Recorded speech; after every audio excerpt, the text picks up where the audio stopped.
Assalamualaikum warahmatullahi wabarakatuh. Perkenalkan, nama saya Aulia Rizkyananda dari Prodi Mekatronika Kecerdasan Buatan kelas 1B dengan NIM 2202193, kelompok mentoring 4.8 Maryam binti Imron.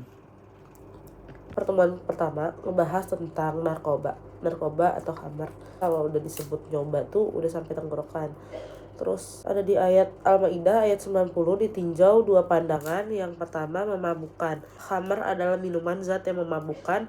Yang kedua, diharamkan. Semua minuman yang bersifat seperti khamar juga diharamkan. Barangnya juga najis, khususnya yang berwujud. Minumnya mesti kena had berupa cambuk. Zat padat seperti ganja, ovifol atau zat-zat narkotika bukan khamar dalam pengertian ini karena wujudnya air, meski seluruhnya juga haram akibat penyalahgunaan menyebabkan iskar atau mabuk. Menghindari zina ada di surat Al-Isra ayat 32, merupakan larangan berzina walaupun sekilas hanya terlihat larangan mendekati saja. Justru di sini letak kehebatan bahasa Al-Quran, sebab umumnya setelah mendekati sebab-sebab dan hal-hal yang menjurus kepada perzinaan, seorang akhirnya berzina, maka jauhilah sebab-sebab dan hal-hal yang mengemus itu tersebut. Dampak buruk dari berzina yang pertama, lepas kendali manusia dalam memenuhi kebutuhan biologi naluri nafsunya. Tak diragukan hal itu dapat menyebabkan bahaya terhadap kesehatan individu, bahaya menghancurkan eksistensi keluarga sebagai fondasi bangunan masyarakat. Yang kedua, menyebabkan seseorang lari dari pernikahan yang sah dan tanggung jawab. Segitu aja untuk pertemuan pertama. Dilanjut untuk pertemuan kedua. Kuliah duha pertemuan kedua mengenai modernisasi beragama, keberagaman, dan keindonesiaan dalam kehidupan masyarakat menuju baldatun thayyibatun warobun gufur. Nur Wahid Abdul Majid meneladani perjuangan para pahlawan nasional, geologi perjuangan sebelum dan sesudah kemerdekaan. Indonesia dalam bingkai kebinekaan. Indonesia sebenarnya bangsa yang moderat. Salah satu faktornya karena bangsa ini disusun oleh begitu banyak suku. Tidak mengherankan konsensus nasional melahirkan Pancasila sebagai dasar dan ideologi negara. Konsep Pancasila sebagai muahadah wataniyah, kesepakatan kebangsaan, dan dar al-ahdi wa al-syahadah, berarti negara, kesepakatan, dan persaksian berdasarkan pandangan Nahdlatul Ulama dan Muhammadiyah. Moderasi beragama, konsep dan implementasi. Moderasi beragama itu cara pandang, sikap, dan praktik beragama dalam kehidupan bersama dengan si ajaran agama yang melindungi martabat kemanusiaan dan membangun kemaslahatan berlandasan prinsip adil, berimbang, dan menaati konstitusi sebagai kesepakatan bernegara. Modernisasi beragama dengan moderasi beragama dan agama berbeda, karena agama tentu tidak dapat dimodernisasikan karena sudah menjadi ketetapan dari Tuhan. Memodernisasikan cara pandang, sikap, dan praktik beragama yang kita peluk sesuai dengan kondisi dan situasi sepanjang tidak bertentangan dengan prinsip-prinsip ajaran agama Islam. Toleransi, intoleransi, perspektif di dalamnya. Sila pertama dimiliki oleh bangsa Indonesia adalah ketuhanan yang dilandasi dengan semangat toleransi yang bisa menerima keberadaan para pemeluk agama lain. Sila pertama mengandung nilai saling menghormati dan menghargai antar sesama penganut agama dan tidak mempermasalahkan cara ibadah dari pemeluk agama lain. Segitu aja dulu untuk pertemuan kedua. Dilanjut pertemuan ketiga. Lanjut ke pertemuan ketiga di tutorial kuliah duha, membahas Al-Quran. Al-Quran itu sendiri secara bahasa Kriana, bahasa Surya, yaitu bacaan suci, bagian dari kitab suci yang dibacakan dalam ritual keagamaan. Terus yang kedua, mikro, bahasa Ibrani, yaitu pembacaan suatu kisah atau kitab suci. Tadi kan Al-Quran itu ada secara bahasa, sekarang ada secara istilahnya. Kalam Allah yang diturunkan kepada Nabi Muhammad melalui Jibril sebagai mukjizat dan hujah beragama secara mutawati sebagai pedoman hidup manusia dan membacanya menjadi ibadah. Kemukjizatan Al-Quran itu ada bahasa, sangat indah dan dapat menyentuh hati.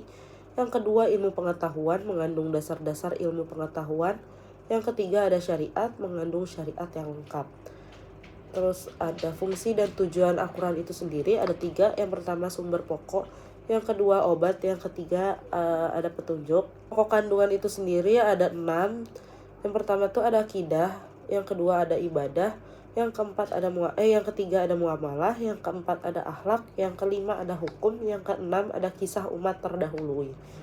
Yang pertama akidah. Akidah tuh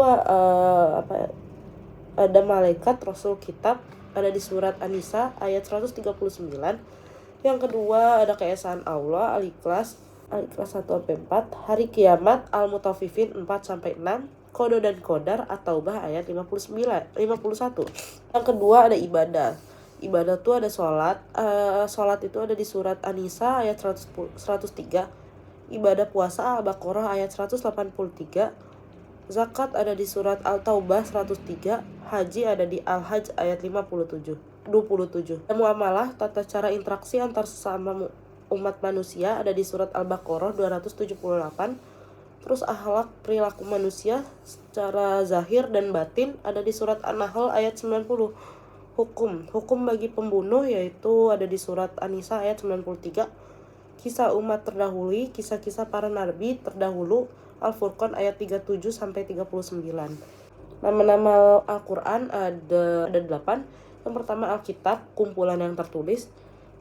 Yang kedua ada Al-Furqan, pembeda yang hak dan batil.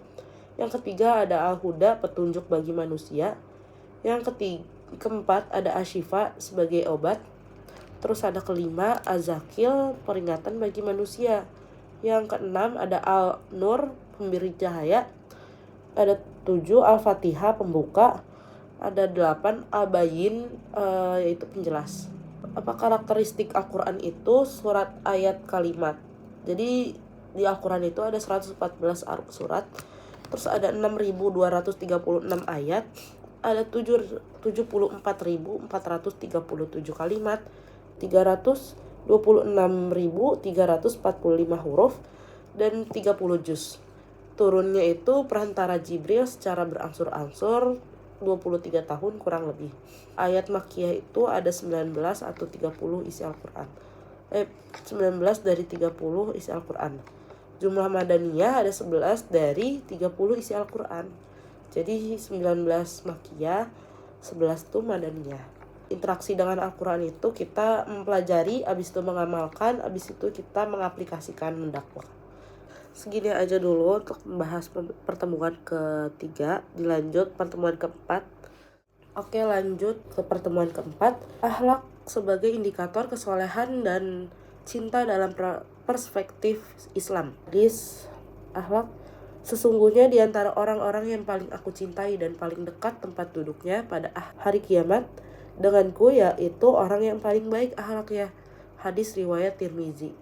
Penjelasan dari hadis di atas adalah salah satu keutamaan jika memiliki akhlak yang baik adalah dekat dengan Nabi, dekat dengan salah satu nikmat yang luar biasa sebab akan dijauhkan dari neraka. Terus indikator kebaikan seseorang ada pada akhlaknya. Sebagaimana dalam Sahih Muslim nomor 2668 bahwa Rasulullah SAW bersabda, dunia adalah perhiasan dan sebaik-baiknya perhiasan adalah wanita soleha.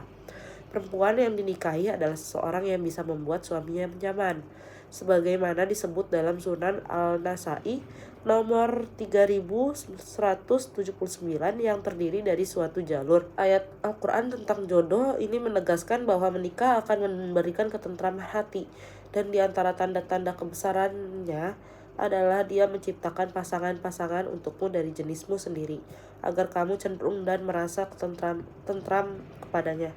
Dan dia menjadikan diri di antaramu rasa kasih dan sayang. Sungguh pada yang demikian itu benar-benar tanda-tanda kebesaran Allah bagi kaum yang berpikir. Ada pada surat Ar-Rum ayat 21. Segini dulu untuk pertemuan keempat. Dilanjut pertemuan 5. Oke, lanjut ke pertemuan 5. Membahas mengenai temanya refleksi keteladanan Rasulullah dan tadabbur Al-Quran dalam kehidupan kampus. Sesungguhnya telah ada pada diri Rasulullah itu suri teladan yang baik bagimu, yaitu bagi orang yang mengharap rahmat Allah dan kedatangan hari kiamat dan dia banyak menyebut nama Allah. Ada di surat Al-Ahzab ayat 21. Pesan Rasulullah kepada Ibnu Abbas yaitu dari Abu Abbas Abdullah bin Abbas radhiyallahu anhum, ia mengatakan, pada suatu hari aku pernah dibonceng di belakang Nabi. Lalu ia bersabda, "Ya gulam, wahai anak muda, aku akan mengajarimu beberapa kalimat. Jagalah Allah, niscaya Allah akan menjagamu. Jagalah Allah, maka engkau akan mendapatkannya di hadapanmu. Jika engkau memohon, mohonlah kepada Allah. Dan jika engkau meminta pertolongan, mintalah pertolongan kepada Allah. Ketahuilah bahwa seandainya seluruh umat berkumpul untuk memberi suatu manfaat kepadamu, maka mereka tidak akan dapat memberi manfaat kepadamu kecuali dengan sesuatu yang telah ditetapkan Allah untukmu. Sebaliknya, jika mereka berkumpul untuk menimpakan suatu kemudaratan, bahaya kepadamu, maka mereka tidak akan dapat menimpakan kemudaratan bahaya kepadamu kecuali dengan sesuatu yang telah Allah tetap atasmu. Pena telah diangkat dan lembaran-lembaran telah kering. Hadis riwayat Tirmizi dan ia berkata, hadis ini hasan sahih. Segini aja dulu untuk pertemuan ke-5, dilanjut pertemuan 6. Pertemuan ke-6 yang dijudul konsep kepemimpinan, kecerdasan spiritual, emosional, dan pemahaman problem solving dalam team building. Yang pertama itu pemimpin. Bermimpin dengan mata terbuka, bukan hanya tentang seseorang yang bermimpi, tetapi dia yang dapat mewujudkannya. Terus proses jadi pemimpin tuh, jati dirimu adalah pemimpin. Ada di surat Al-Baqarah ayat 30, ada di hadis riwayat Bukhari dan Muslim. Terus yang kedua, memiliki mimpi atau gagasan. Terus yang ketiga, terbentur lalu terbentuk. Pemimpin terbentuk untuk lingkungan. Terus rumusan mengembangkan pemimpin tuh 10% education, 20% social learning, 70% experiential. Konsep dari kepemimpinan adalah kemampuan untuk mempengaruhi orang-orang lain untuk mencapai tujuan dan menjalani dengan sepenuh hati. Untuk pertemuan ke-6 segini aja dulu. Dilanjut pertemuan ke-7. Pertemuan ke-7, tutup aurat. Jadi dasarnya menutup aurat itu ada di surat Al-Ahzab ayat 59. Dan definisi aurat itu sendiri itu secara etimologis, aurat berarti kurang, sesuatu yang menjijikan, dan terkadang sesuatu yang dianggap jijik akan dinamai dengan aurat karena dianggap jelek untuk diperlihatkan. Apabila secara terminologi, aurat sesuatu yang haram untuk dilihat, untuk dipertunjukkan kepada orang-orang lain. Terus aurat dalam sholat, kalau laki-laki itu dari pusar hingga lutut. Kalau perempuan itu seluruh anggota tubuh kecuali wajah dan kedua telapak tangan sampai pergelangan tangan. Pandang ketertutupan aurat itu ketika tidak terlihat dari sisi atas dan seputarnya, kanan kiri, depan belakang, bukan dari sisi bawah. Bukan dari bawah apabila terlihat dari bawah seperti ketika sholat di tempat tinggi dan terlihat dari bawah, maka tidak masalah sebagaimana jika terlihat saat sujud. Wassalamualaikum warahmatullahi wabarakatuh.